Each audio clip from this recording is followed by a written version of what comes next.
আজকের এই এনভায়রনমেন্টটা, the look set and entire team আজকে একটা মানে প্রথম এরকম স্ক্রিপ্ট রিডিংয়ের পরে this is the second time we are meeting again, তো ভেরি এক্সাইটেড।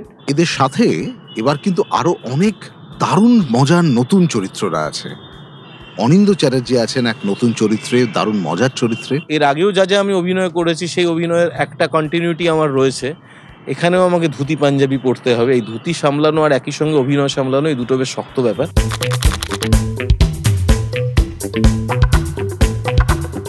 ধ্রুবদা আর শুভেন্দুদা দুজনে মিলে এই গল্পটাকে, চিত্রনাট্যটাকে বেশ গ্রিপিং করেছে। আগেরটা যেরকম ছিল সেরকমই কয়েকটা জায়গায় তো আমাদের স্ক্রিপ্ট রিডিং এর সময় মনে হচ্ছিল যে এটা আগেরটার থেকেও ভালো। আমার ক্যারেক্টারটা ভীষণ জলি একটা ক্যারেক্টার, এবং এই গল্পের বেশ খানিকটাই পুজোর অ্যাম্বিয়েন্সে, দুর্গা পুজোর অ্যাম্বিয়েন্সে শুট হবে।